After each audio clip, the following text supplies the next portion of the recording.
Seventh graders, this is to help you with question 8 on CR 28. It says 2 math classes took the same quiz. The scores of each class are listed below. So class A is 85, 95, 85, 90, 75, 100, 90, 85, 90, 95. Class B scored 65, 70, 90, 70, 90, 85, 90, 60, 80, 75. Whew. Based on the medians of the scores for each class, what inference would you make about the quiz scores of all students in Class A compared to all students in Class B? Explain your reasoning, justify your answer. Okay, so first of all, the median would be the middle score.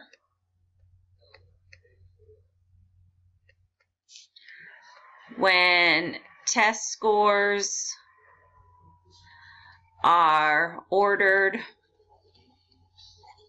from least to greatest. Okay, so let's look at Class A. So the lowest score in Class A is 75. Then there is an 85, an 85. So all I'm doing is ordering the test scores from least to greatest. 85. Then we have a 90, 90, 90, 95, 95, and 100. So let's find the median for that class.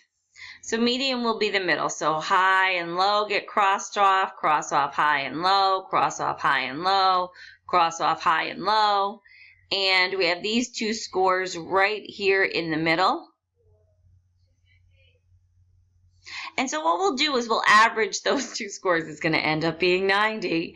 But if you have two different scores in the middle, you have to then find what number falls right in between there. So 90 plus 90 divided by 2 is 180 divided by 2, which is 90. What's the number right in between 90 and 90? Oh, it's 90. So the median for that class is 90.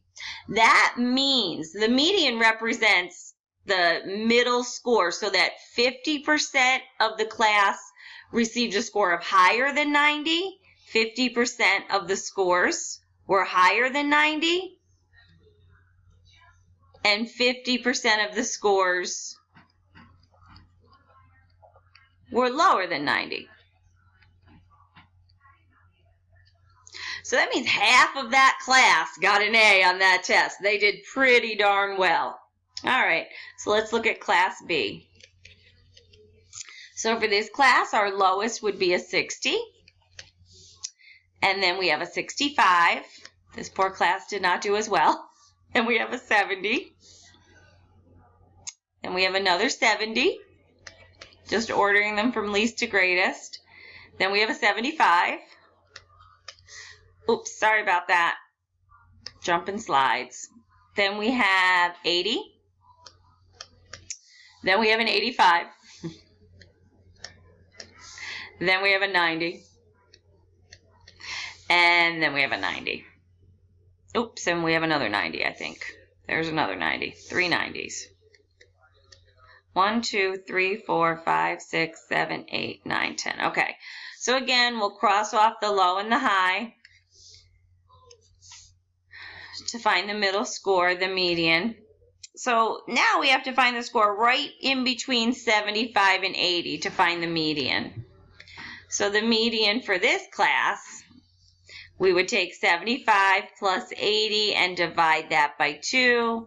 75 plus 80, is that 155? 75 plus 80 is 155. And then we'll divide that by 2, so it'll be, 77 and a half, I'm pretty sure. Right in between 75 and 80. Sorry, I keep jumping slides. 77.5 is the number right in between 75 and 80. So the median for this class is 77.5. That means 50% of this class scored higher than 77.5. and 50% of that class scored lower than 77.5. So that tells me, it says, compare, all right, what inference would you make about those scores for all students in Class A as Class B? Class A scored better overall. 50% of that class scored above 90.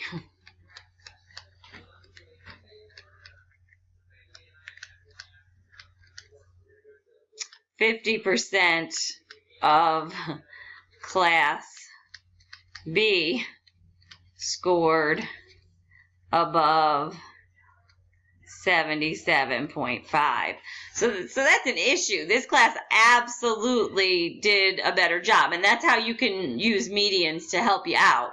Like if half the class got an A on the test and half of this class got C or better, yeah, that class definitely did better. So hopefully that helps you see where we use medians and how they can help us determine overall what a set of data looks like.